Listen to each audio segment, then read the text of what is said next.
Breaking news! Or should we say breaking silence? Because while everyone else is talking, Tamar Braxton isn't saying a single word, and somehow, that's the loudest thing in the room. No tweets, no clapbacks, no emotional IG live at 3 a.m., and now insiders are whispering one question that won't go away. Why now? Why this quiet? Let's be honest, this is not the Tamar the internet knows. This is the woman who built a brand on speaking her mind, turning chaos into content, and never letting a headline breathe without a response. So, when the noise gets louder, and she gets quieter, people notice. Some are calling it growth. Others are calling it strategy. And a few are saying allegedly that silence like this only shows up when someone knows more than they're letting on. Is this damage control? Legal advice? Or just the calm before the next headline explodes? Because here's the thing, in today's media circus, silence isn't neutral. It's suspicious. It's calculated. And sometimes, it's terrifying. So buckle up, because if you think Tamar's silence means nothing, you might want to think again. Welcome to the story where silence isn't innocence. For years, Tamar Braxton trained the public to expect one thing from her above all else: a reaction. Loud, emotional, unfiltered. Whether it was family drama, industry conflict, or personal heartbreak, Tamar never let the internet wonder how she felt. She told you immediately, sometimes too immediately. That's why what's happening now feels so unsettling. Because the same woman who once responded to rumors within minutes has suddenly chosen silence, and not the peaceful, healed kind. The kind that makes people nervous.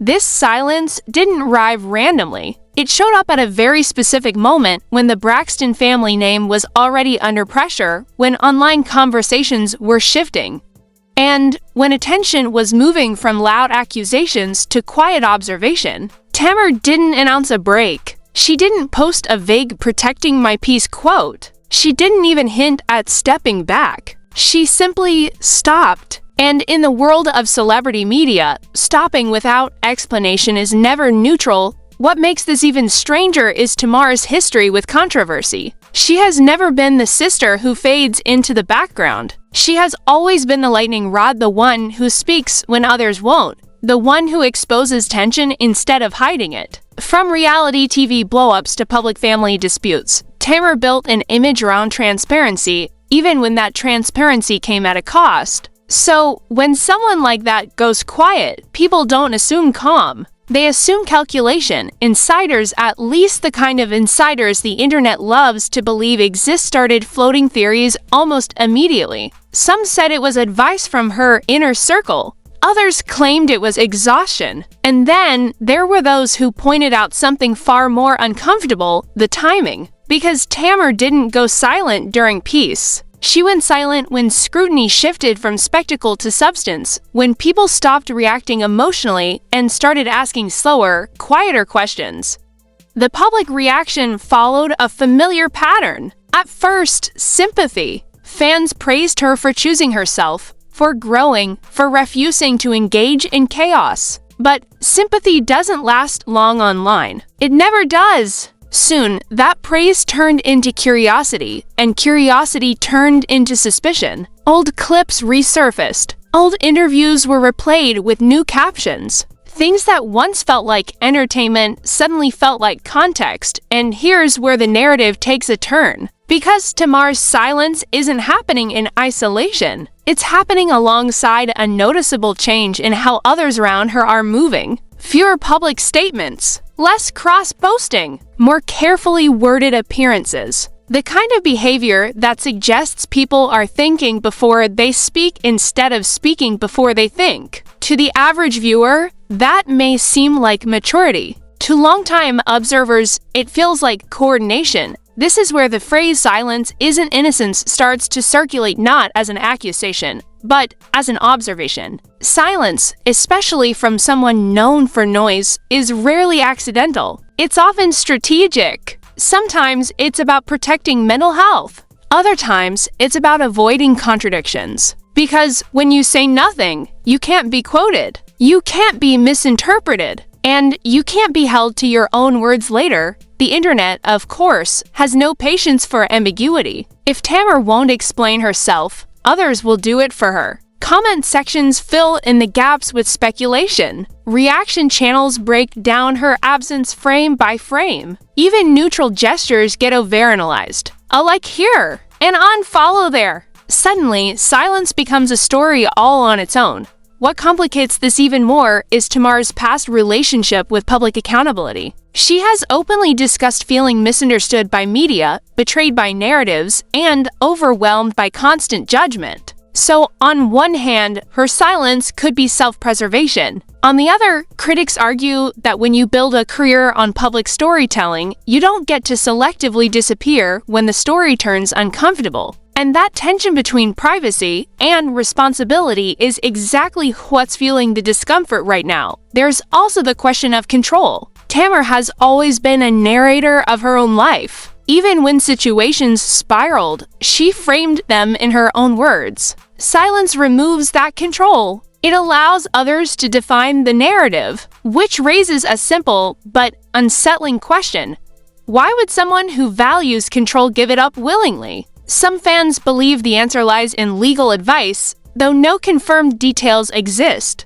Others think it's about reputation management waiting for attention to shift elsewhere before re-entering the conversation. And then, there are those who believe Tamar understands something most celebrities learn the hard way. Sometimes, the fastest way to keep a story alive is to deny it. And the slowest way to kill it is to starve it of response. But that strategy only works if nothing new emerges. And that's the risk of silence. You're betting that the conversation dies before it mutates. You're betting that people move on. You're betting that no one connects dots that were never meant to be connected. And when your name is already a headline magnet, that's a dangerous bet. The discomfort isn't just coming from the public. It's coming from the contrast. Tamar's silence stands out because it breaks her own pattern. Humans notice breaks in behavior far more than behavior itself. If someone is always quiet, no one questions it. If someone is always loud and then suddenly silent, alarms go off even if no one can explain why, and that's where we are right now. No confirmed accusations, no official statements, just a pause that feels heavier than noise. A quiet that invites interpretation, a stillness that makes people lean closer instead of looking away, because whether fair or not, in the court of public perception, silence is never empty. It gets filled with memories, with assumptions, with unresolved questions. And as those questions pile up, one thing becomes clear: this isn't just about Tamar choosing not to speak. It's about what her silence allows others to say. And just as people start to wonder whether this quiet phase will last, whether she'll eventually break it or let it define the moment, the conversation begins to shift again away from Tamar herself and toward the reactions happening behind the scenes, where silence isn't just personal anymore, but shared. Because once silence spreads, it stops being an individual choice and starts looking like a collective posture.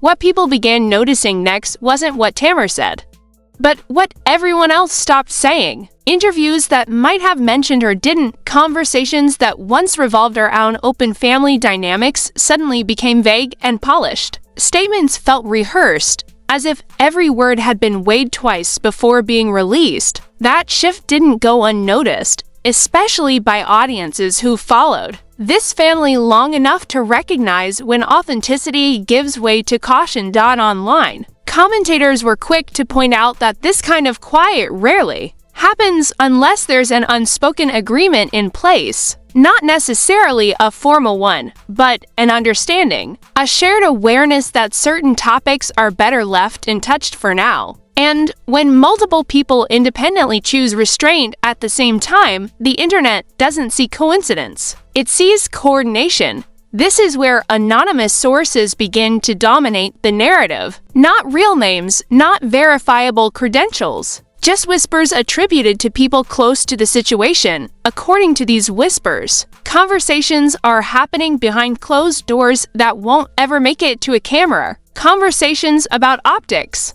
about long-term reputation, about what happens if the story keeps evolving without intervention. Some of these voices claim Tamar's silence is the result of exhaustion with the media cycle. Others insist it's advice from professionals who understand how quickly commentary can spiral into something uncontrollable. But then, there are the more dramatic interpretations, the ones that thrive in comment sections and reaction videos, that silence is being used as a shield, not a break. Is being used as a shield, not a break. What fuels those interpretations is Tamar's past. Not any single incident, but the accumulation of moments where speaking freely led to backlash, misunderstanding, or consequences she later described as unfair. When someone has been burned by openness before, silence can start to look less like avoidance and more like armor. At the same time, critics argue that Tamar herself helped create the environment she now seems to be stepping back from. Years of public disclosure trained audiences to expect access. They weren't just watching her. They felt entitled to updates, explanations, and reactions. So, when that access suddenly disappears, the reaction isn't respect. It's resentment. That resentment feeds speculation. People start reading into everything. The absence of posts becomes a statement. A delayed appearance becomes suspicious. Even neutral actions get interpreted as signals. In a media culture obsessed with decoding behavior, silence becomes the loudest clue of all. And then comes the reframing. Instead of asking what Tamar is hiding, some begin asking what she's protecting. Herself, her family, or the version of the story that hasn't fully taken shape yet? That question alone changes the tone of the conversation. It moves from gossip to analysis, from emotion to strategy. There's also a financial dimension that commentators love to explore. Tamar's brand, like many celebrity brands, relies on visibility. Engagement drives relevance. Relevance drives opportunities. Silence disrupts that cycle. So why would someone willingly step away from momentum unless the cost of speaking felt higher than the cost of disappearing? This is where exaggeration enters the chat. Lavish lifestyles get re-examined. Old spending habits are suddenly framed as symbols of something darker. Innocent luxuries get recast as excess. None of it proven, most of it speculative, but all of it compelling enough to keep people watching. The more Tamar stays quiet, the more others fill the void with their own conclusions. Public reaction splits into camps. Loyal fans defend her right to peace, arguing that silence doesn't owe anyone an explanation. Critics accuse her of selective accountability, saying she was comfortable with attention when it benefited her, but withdrew when it didn't. And then there's the largest group of all, the spectators. The ones who don't claim loyalty or opposition, just curiosity. They're not rooting for her downfall, but they're not looking away either. What makes this moment particularly tense is the sense that it's transitional. Like the calm before a decision, Tamar's silence feels temporary, but intentional. Not a disappearance, but a pause. And pauses in storytelling are rarely meaningless. They're used to build anticipation, to reset the tone, to prepare for what comes next. Some analysts believe this is a soft reset, a way to re-enter the public eye later with a reframed narrative. Others think it's a test to see how much damage the conversation can do on its own. And then there are those who think Tamar understands something crucial, that in the current media landscape, speaking too soon can lock you into a version of events that's impossible to escape. So instead, she waits. She lets others speculate, argue, defend, accuse. She watches how the narrative forms without her input, because once she speaks, she can't take it back. Silence preserves optionality. It keeps doors open, but it also comes with a price. The longer the silence lasts, the heavier it becomes. It stops looking like restraint and starts looking like avoidance, whether that's fair or not. And fairness has never been the internet's strongest value. As weeks pass, the questions don't fade. They evolve. Instead of asking why Tamar is silent, people start asking what would happen if she broke it. Would it calm things down or reignite the fire? Would it clarify or complicate? Would it feel authentic or calculated? Because now the stakes are higher. Silence has changed expectations. Any future statement will be dissected more intensely than if she'd spoken earlier. Tone will matter. Timing will matter. Every word will be weighed against the quiet that came before it.